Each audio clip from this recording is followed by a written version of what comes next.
Pela graça de Deus, irmão, nós começamos esse ano com um propósito no coração de pregarmos, pelo menos esse início de ano aí, se Deus permitir, no livro do Gênesis. Em especial no capítulo 1, 2, 3, não sei se a gente vai chegar no 10 ou no 12, mas tem muita coisa para a gente aprender nesse início aqui. A criação descrita no livro do Gênesis, em capítulo 1, é algo tremendamente precioso, porque quando Deus cria, Ele também não apenas cria os céus, a terra e todas as coisas, mas Ele cria situações e circunstâncias para abençoar a nossa vida. Cada ato da criação de Deus, cada ato criativo de Deus, traz para nós um ensino precioso, um ensino glorioso. E domingo passado nós começamos aqui sobre Gênesis 1 e 1. Lembram? Quando a Bíblia diz que no princípio criou Deus os céus e a terra. E nós então pregamos nesse versículo, o Deus que cria, o Deus que realiza todas as coisas. E esse Deus que cria, esse Deus que realiza, Ele vai nos ensinar algo precioso dentro desse capítulo 1 aqui. Há muita coisa para a gente aprender. Você olhando sobre a criação de Deus, né? Quando Deus diz, haja isso, haja aquilo, faça isso, faça aquilo, a gente lendo assim a grosso modo, a gente não percebe. Mas quando você para ver, para entender o propósito de Deus, você vai descobrir que assim como Deus agiu na criação, Ele age da mesma forma conosco hoje. Assim como Deus traçou parâmetros para a criação, esses mesmos parâmetros de Deus são para nós hoje também. E quando você entende que o ato de criar de Deus é algo para a sua vida, você é abençoado. Porque às vezes a gente lê o livro do Gênesis, né, ou o princípio de todas as coisas, e parece enfadonho, né? Fica lendo aqui, no princípio criou Deus e a terra e havia, e Deus disse, haja e ouve, faz e acontece, que troço chato, deixa eu mudar. Tem nada de chato aqui. Aqui só tem bênção.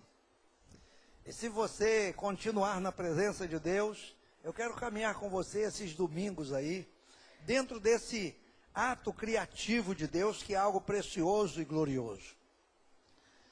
O livro do Gênesis, irmãos, como dissemos domingo passado, ele não foi escrito no momento da criação. Não, foi uma revelação de Deus dada a Moisés. Todos os críticos da Bíblia entendem e concluem que Moisés foi o autor desse livro aqui. Não é? Claro que há aquelas correntes contrárias, né, aqueles pensamentos contrários, mas a maioria acredita e referenda Moisés como o autor deste livro aqui. Moisés foi um homem que Deus preparou para que ele pudesse trazer essa revelação desse princípio. E é interessante uma coisa, eu disse aqui uma vez e vou dizer de novo. Se a Bíblia, não é, que nós temos nas mãos fosse apenas um livro, o livro do Gênesis, aqui temos tudo o que precisamos para a nossa salvação. O livro do Gênesis tem todo o propósito de Deus.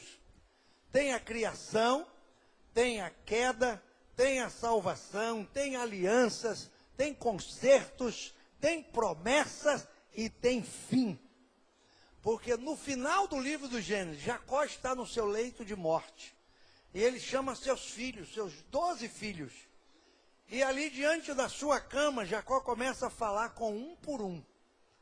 Se Deus permitisse um dia a gente puder chegar lá, não é? Aí você vai entender que para cada filho de Jacó, ele deu uma palavra. E cada palavra que Jacó deu representa um tempo da nossa existência na terra. O tempo que passou, o tempo presente e um tempo que ainda virá. Jacó falou do passado, Jacó falou do presente e Jacó falou do futuro. Então o livro do Gênesis é um livro completo. Você vai encontrar aqui todas as doutrinas relacionadas à salvação. Você vai encontrar aqui justificação, você vai encontrar regeneração, você vai encontrar santificação, você vai encontrar a transformação de Deus, você vai encontrar todo o propósito de Deus aqui nesse livro precioso. E hoje nós queremos meditar no versículo 2. O versículo 2 ele é muito interessante, porque aparentemente ele parece que destoa do versículo 1. Porque Moisés começa a sua narrativa dizendo o seguinte: no princípio criou Deus os céus e a terra. E quando termina esse ponto aqui, no princípio criou Deus os céus e a terra, ponto. O que se entende é que tudo que Deus criou foi criado e acabou. No princípio criou Deus os céus e a terra e ponto final, e está criado, acabou. Não é? É uma afirmação preciosa, e domingo passado nós falamos sobre isso aqui. Mas o versículo 2, a Bíblia diz assim, ó, na minha versão RC, Revista Corrigida, diz assim: e a terra era sem forma e vazia, e havia trevas sobre a face do abismo, e o Espírito de Deus se movia sobre a face das águas. Numa outra versão, diz assim: e a terra tornou-se sem forma e vazia. A terra achou-se sem forma e vazia. Tua versão diz o quê? Tornou-se. Era, não é? Sem forma e vazia. É interessante, irmão. Tem alguma versão diferente aí da minha? Tem alguma versão aí? O que é que a sua diz, meu amado? Hein? Veio a estar. Tornou-se, não é? É uma versão interessante essa aí, porque concorda com os críticos das Escrituras. O propósito de Deus está revelado no versículo 1. No princípio criou Deus os céus e a terra. Ponto. Só que o versículo 2, irmão, revela algo. Aí diz assim: e a terra veio a ser, tornou-se, ficou, de alguma forma, ela agora está sem forma e vazia. É interessante isso aqui, porque vai mostrar que alguma coisa aconteceu, alguma coisa sucedeu, para a terra ficar sem forma e vazia. Moisés agora está recebendo a revelação do que era o princípio de todas as coisas. Como era o princípio de todas as coisas? Era como está aqui, sem forma e vazia. Os cientistas lutam e buscam até hoje encontrar o início, né, o caminho para descobrir como se formou o universo. Como se formou? Há uma luta da ciência para alcançar esse princípio. Algumas teorias já foram formadas acerca desse princípio aí, não é? E que alguma coisa houve, alguma coisa sucedeu e de repente desencadeou aí uma formação de planetas e de situações, enfim. O homem está na sua luta para descobrir como tudo começou. Como tudo começou, está na Bíblia. Tudo começa no Gênesis 1:1. No princípio, Deus. Deus é o princípio de todas as coisas. Deus é o princípio, irmão, da nossa fé. É interessante quando o autor da carta aos Hebreus manda a gente olhar para Jesus, ele diz assim: olhem para ele, porque ele é autor e consumador da nossa fé. Todos os princípios estão nele. O princípio de todas as coisas está em Deus. E é interessante que a Bíblia revela agora o momento da terra estar sem forma e vazia. Uma coisa interessante é quando a Bíblia usa essa expressão aqui no verso 2, e a terra. Aí você pode estar perguntando, se não havia nada, né? Por que o termo terra? Você não se esqueça que a Bíblia foi escrita por um homem, ou por homens. A Bíblia, a palavra de Deus, esse livro que você tem nas mãos, ele demorou cerca de 1.600 anos para ser escrito. Do princípio ao fim, Deus não teve pressa. Cerca de 16 séculos Deus usou cerca de 40 autores para escrever esse livro. Cada um num tempo, cada um de uma maneira, cada um a seu modo. Deus não pegou o homem e o hipnotizou, né? E aí o homem hipnotizado, com o olhão assim, Deus fala, escreve, não. Deus não fez isso. Esses homens escreveram normalmente. Moisés, um homem tremendamente preparado. A Bíblia dá testemunho de Moisés, lá no livro de Atos dos Apóstolos, na pregação de Pedro, que Moisés foi criado, instruído em toda a ciência e sabedoria do Egito. Moisés foi criado para ser um sucessor de Faraó. Ele era um cientista, um homem que conhecia todas as coisas. E coube a esse homem, na sua capacidade intelectual, trazer a revelação de Deus para nós através deste livro. E é interessante que Moisés, ao escrever, não é, no seu estilo, na sua linguagem, na sua visão, ele coloca a primeira palavra o quê? A terra. Porque Moisés estava onde? Na terra. Moisés era um homem de quê? Da terra. Então Moisés está falando do seu planeta. Moisés está falando do seu habitat. Moisés está falando do seu lugar. Não é? Mas na verdade, não é apenas a terra que está sem forma e vazia. É todo o universo. Está tudo sem forma, está tudo vazio. E é o momento de Deus agir. E é interessante, irmãos, que essa expressão sem forma e vazia, ela muitas vezes se identifica comigo e com você. Há momentos na nossa vida que a gente se acha tal qual o universo no seu princípio, sem forma e vazios. Tem momentos na nossa vida que a nossa vida, ela está sem forma. Tem momentos que ela está vazia. Não é assim que sucede conosco também? Não é? Nós passamos por esse mesmo problema daqui, do universo. Quando tudo começou, tudo estava sem forma, tudo era um vazio. E aí é que está a grandeza de Deus, aí é que está o poder de Deus, aí é que está a revelação de Deus. Deus não precisa de forma para dar forma. Deus não precisa de alguma coisa para preencher vazio. Deus dá forma ao que não tem forma e Deus preenche o vazio que não tem nada.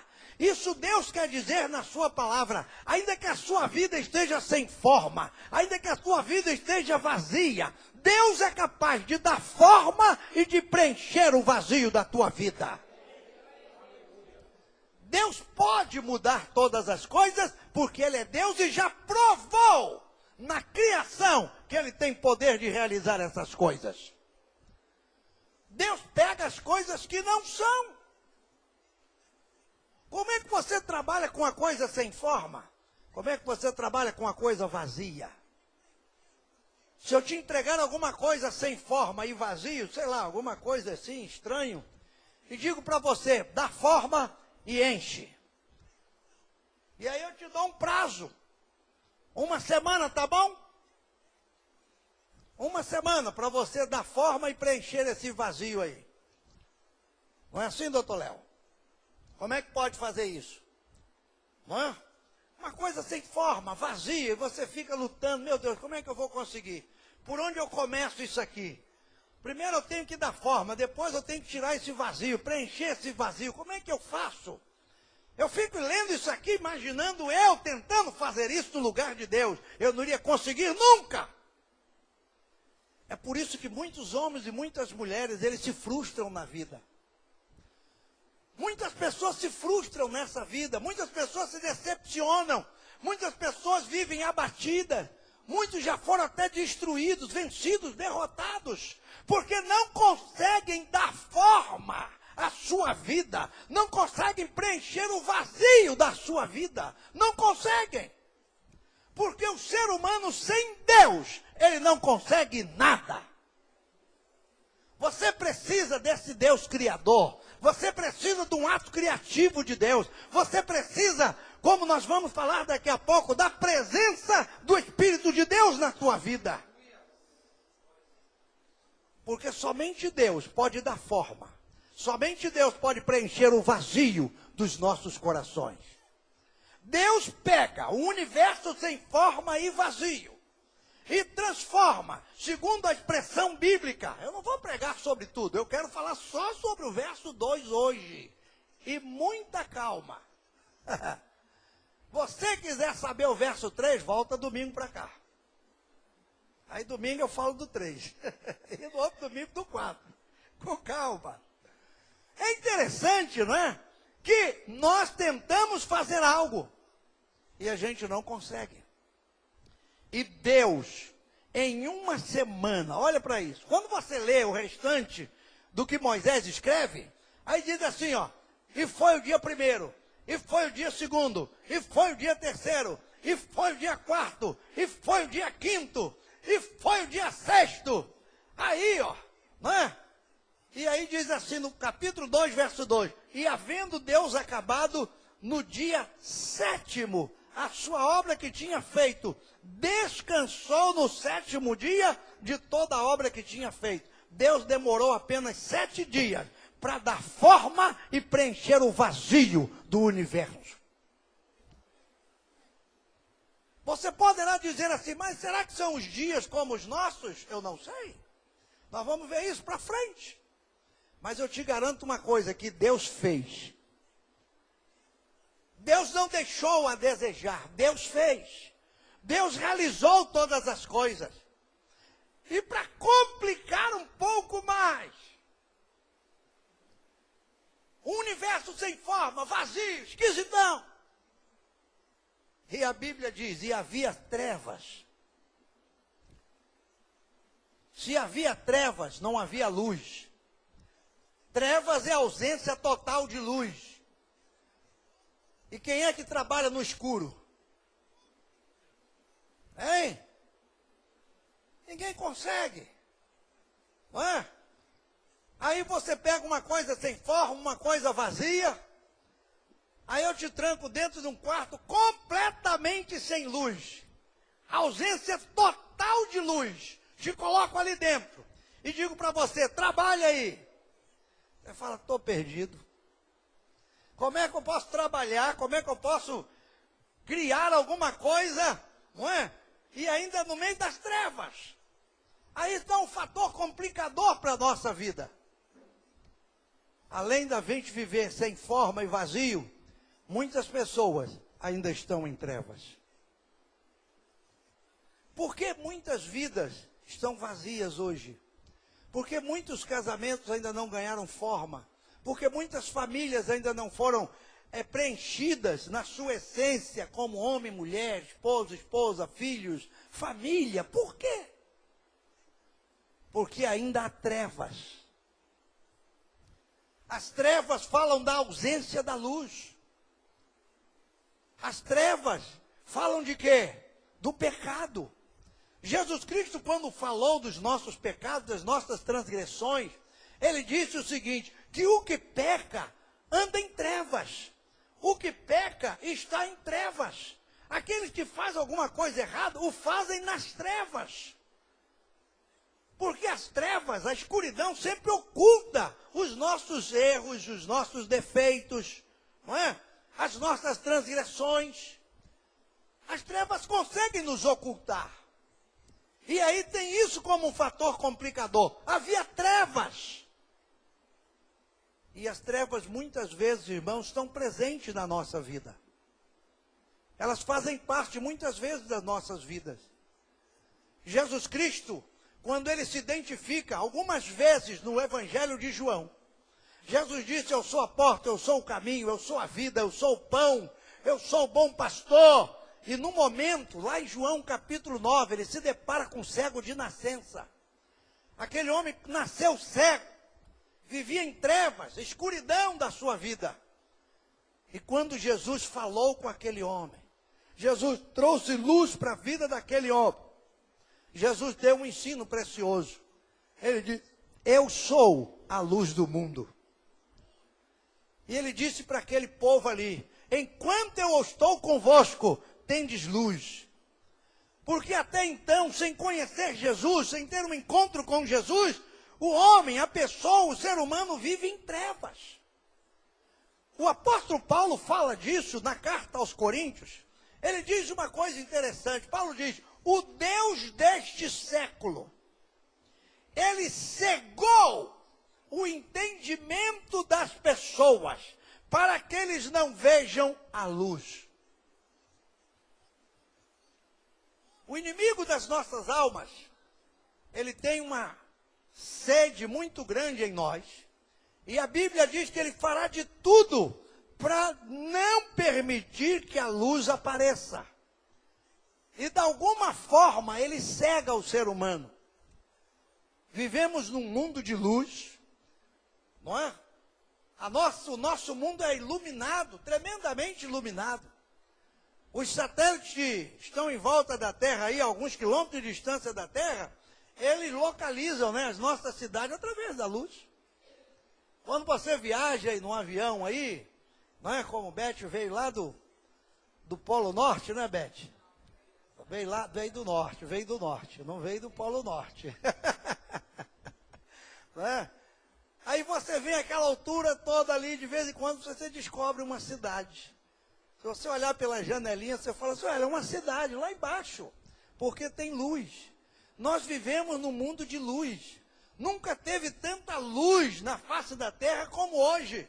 Mas é interessante uma coisa, é que no meio de tanta luz, quantas pessoas ainda vivem em trevas?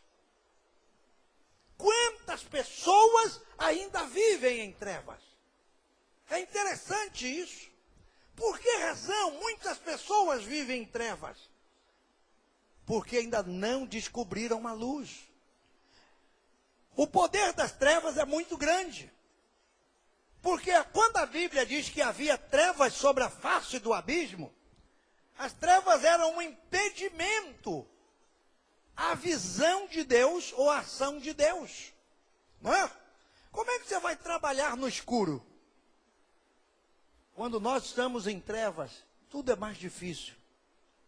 Fica difícil para nós, para nossa casa, para nossa família, no nosso trabalho.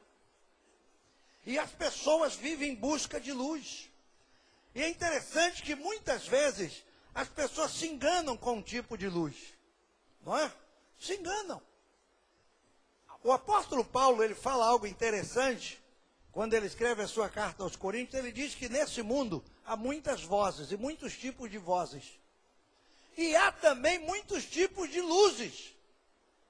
Há os astros maiores, menores, não é? Que cada um resplandece um tipo de luz. Isto fala, sabe de quê? Das muitas luzes que se põem à nossa frente, tentando apagar as nossas trevas. Se você está em trevas e acende uma luz, que ela vai durar talvez 1, 2 horas, daqui a pouco, no tempo previsto, ela se apaga e as trevas voltam. Se você em trevas acender um tipo de luz que não tem força para repreender as trevas, você vai ficar entre uma trevas e uma penumbra, né? Sabe, nem a luz, nem a treva, você vai ficar assim no meio termo ali, ó. Você precisa descobrir a luz verdadeira. E a luz verdadeira, aquele astro que brilha, aquele astro que ilumina, é o Senhor Jesus. Quando descobrimos Jesus, a nossa vida muda. Agora, o que é que faz a mudança na nossa vida? O que é que traz a mudança para todas as coisas? A terra está sem forma, a terra está vazia, as trevas são um fator complicador nessa história aqui. Mas a Bíblia diz algo no verso 2. A Bíblia diz algo, irmãos, que é a nossa salvação. A Bíblia diz algo que me alegra. A Bíblia diz algo, sabe, que me levanta, que me anima, que me impulsiona. É que no meio desse caos, o Espírito de Deus se movia. No meio de um caos, o Espírito de Deus se movia. Isso aí é precioso e interessante. tudo estava sem forma, tudo estava vazio. Havia trevas. Não se conseguia trabalhar, não se conseguia enxergar. Mas a Bíblia dá testemunho que no meio daquilo ali o Espírito de Deus se movia. Isto é, nem tudo estava perdido. Nem tudo estava largado. É essa mensagem de Gênesis 1 e 2 para nós hoje. Quando você pensa que tudo está perdido, quando você pensa que não tem solução, quando você pensa que não vai encontrar uma forma, que não vai preencher o vazio, que essas trevas jamais sairão da sua vida, a mensagem de Deus é que o Espírito de Deus ainda se move. O Espírito de Deus ainda se move. E ele se move de que maneira? Para quê? Em primeiro lugar, está escrito aqui, o Espírito de Deus se movia. Ele não estava parado num lugar. Ele estava atento àquilo ali. Ele estava como que esperando um momento quando aquilo tudo ia mudar. Ele estava trabalhando de alguma forma. Porque existe algo interessante, irmãos, aqui nesse texto. Algo interessante, você vai compreendê-lo agora. Mesmo sem forma, mesmo vazio, mesmo em meio às trevas, o Espírito de Deus não desistiu. Ele estava lá. Não sabe para quê? Para que não piorasse a situação. Eu estava estudando sobre isso aqui, eu li algo interessante. Eu disse aqui para vocês domingo passado, que há muitos anos atrás eu ganhei um livro do tradutor, meu amigo, que há muito tempo eu não vejo, doutor Valdir Rocha. Valdir foi um excelente tradutor, trabalhou para a AF, para muitas outras editoras da época. E ele traduziu um livro chamado Gênesis ou Evolução, do doutor Derham. Esse homem, um médico, ele foi convidado para fazer uma palestra numa universidade dos Estados Unidos há muitos anos atrás. E o convidaram para falar de ciência. E quando ele chegou ali, ele começou a falar de Gênesis 1 e 1. No princípio criou Deus os céus e a terra. E aí, em vez de falar de ciência, ele falou de fé. Ele falou dessa dicotomia e fé e evolução. Ele falou de algo que estava fervilhando na cabeça daqueles alunos. A teoria da evolução. Não é que nós somos o que somos a partir de uma evolução, de uma cadeia evolutiva. Que nasceu do nada e dali foi, e chegou o que éramos. E aí parou, né? Porque depois daqui não melhorou mais. Não é? A evolução parou em nós. Porque aí parou, pronto, acabou. Não é? O certo era que se essa cadeia, se isso fosse uma verdade, não é? Imagine o mundo de hoje, se ele fosse evoluindo como o Darwin sugeriu na sua teoria. Nós hoje viveríamos num paraíso, porque a tendência da evolução era melhorar a espécie, e pelo que a gente vê, a espécie humana está piorando. Que diga, a penitenciária de Pedrinhas lá no Maranhão, estão esquartejando gente. Estão decapitando gente. Não é? E por que isso? Se há evolução, então por que não melhora? Sabe por que não melhora? Porque ainda há muitas trevas nesta terra. Mas o que salva, o que transforma, o que abençoa, o que me dá alegria, é que tem um Espírito que se move. E o Espírito de Deus, ele se move, irmão, mesmo em meio às trevas, mesmo em meio ao caos. A Bíblia diz que ele se movia. Sabe para quê? Para não piorar. Para sustentar. Às vezes você não entende porque sua vida está desse jeito. Você não entende porque chegou até aqui. Meu Deus, como pode a minha vida desse jeito? Como é que vai ser? Será que se piorar, como é que fica? E você percebe que a sua vida se mantém, não é? Sem forma, vazia, em meio às trevas, e você está esperando o pior. E o pior ainda não aconteceu. Sabe por quê? Porque o Espírito de Deus ainda se move por você. Ainda se move pela sua vida. Ainda se move pelo seu casamento. Ainda se move por seu trabalho. Ainda se move pela raça humana nessa terra. Deus ainda está interessado em nós. Se Deus não tivesse interessado, o Espírito de Deus não estaria aqui. Esse versículo seria de outra maneira. A terra ficou sem forma, a terra ficou vazia, havia trevas, e aí o negócio era feio. Mas não. A Bíblia é um livro de esperança. Quando tudo está sem forma, quando tudo está vazio, quando há trevas sobre todas as coisas, a Bíblia traz esperança dizendo, mas tem um Espírito que se move. Aleluia. Tem um Espírito que se move, irmãos. Nós estamos reunidos aqui esta noite, já cantamos, já adoramos ao Senhor nas mais diversas formas. Talvez você não percebeu, mas o Espírito de Deus, ele se move neste lugar aqui. Ele se move pela tua vida, ele está trabalhando por você. Não vai piorar, porque o Espírito de Deus se move pela sua vida.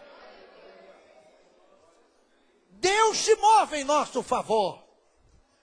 A Bíblia diz que Deus trabalha por aqueles que nele esperam. E Deus age no momento certo. Deus age na hora certa.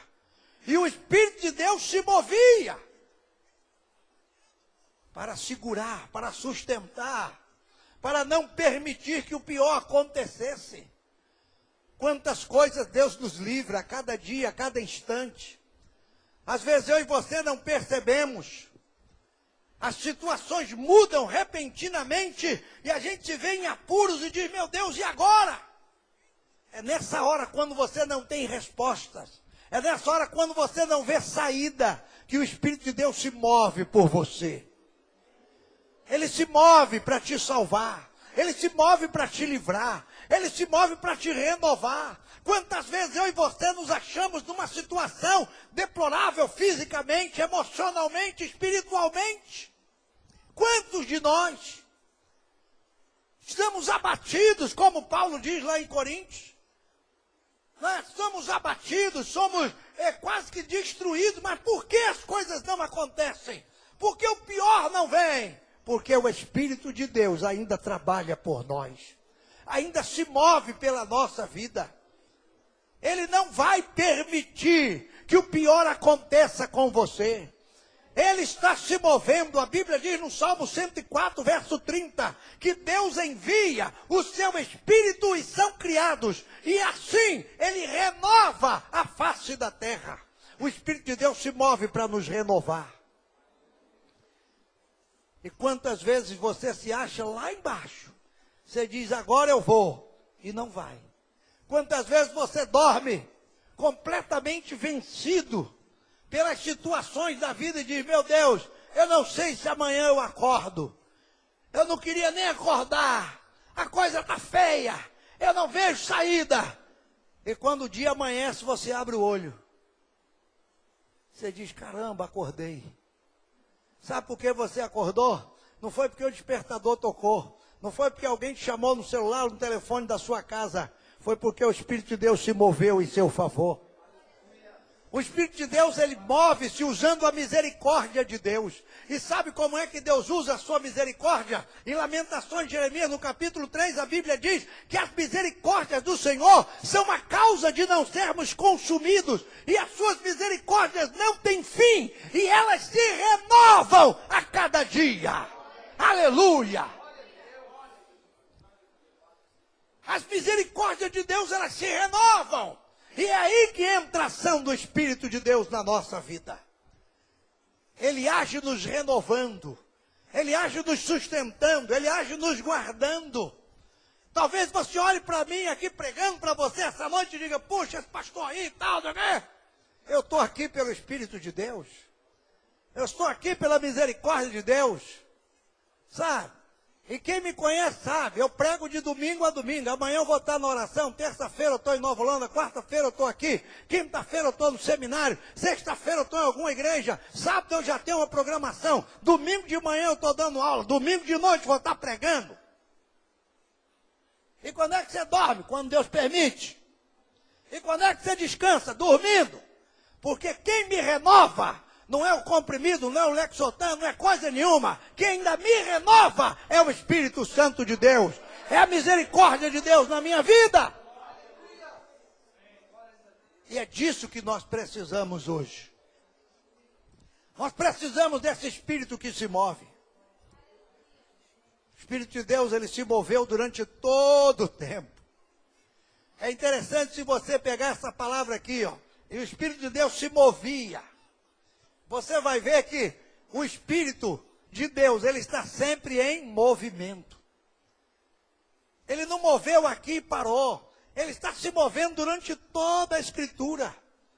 Qualquer parte da Bíblia que você abra, você vai encontrar o mover do Espírito. Você abriu aqui na frente, você vai ver o mover do Espírito. Você abre aqui, você vai ver o mover do Espírito. Você abre aqui o final da Bíblia. Terminou a revelação de Deus. Meu Deus, e onde é que está o Espírito de Deus? Está aqui no final, ó, no final de tudo, quando termina a palavra de Deus, Apocalipse 22, 17, e o Espírito e a esposa dizem, vem. Quem ouve, diga, vem. E quem tem sede, venha. E quem quiser, tome de graça da água da vida. É o último convite do Espírito de Deus.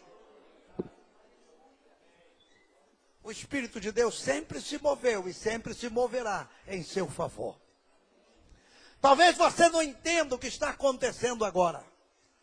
Talvez você não entenda o que está acontecendo com você agora. Essa falta de forma na sua vida, esse vazio na sua vida, essas trevas que te cercam.